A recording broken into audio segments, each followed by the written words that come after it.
And welcome back. Let's take a look at those trending topics now. And first up for this morning is, of course, the hashtag foreigners must leave SA.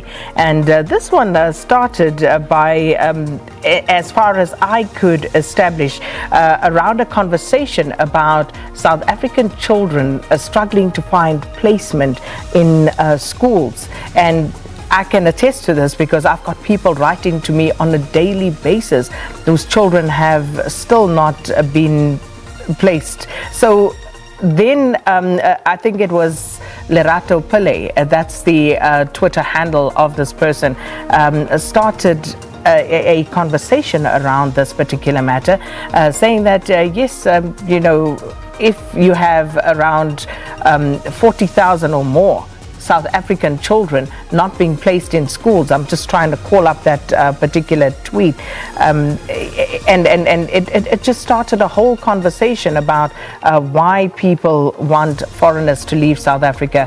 But then there was also another issue that was brought up, and this was, why is it that the examples that are cited, because some people then chimed in talking about crimes committed, like for example the woman who was murdered in the Eastern Cape along with her children, and the murderer then, the alleged murderer, the suspect, said to be a Zimbabwean national. And people started citing all of these examples, but then the question was asked, why is this only peculiar to African foreigners and not foreigners from other parts of the world? So a whole conversation around that particular matter, and this is why foreigners must leave SA is trending.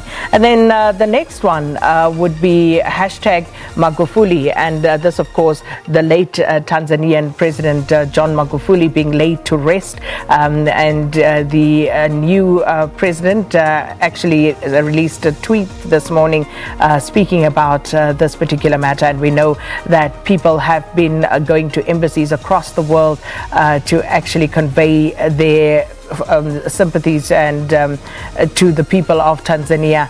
And John Magufuli, the late president of Tanzania, his memorial service was held earlier this week, where our own President Cyril Ramaphosa gave the eulogy, and his funeral, his burial, will be taking place today. And then the final one is hashtag Brighton, and I must just apologize for the lack of any sort of visuals or any other material. For Brighton, this is of course because, you guessed it, Percy Tau played for Bafana Bafana last night. And of course, when Percy Tau takes to the field, we know it's going to trend one way or another. Percy Tau, of course, scoring and putting in a man of the match performance for Bafana Bafana in with that equalizer. But Percy Tau has, of course, been sitting on the bench for his club, Brighton Hove Albion, in the English Premiership.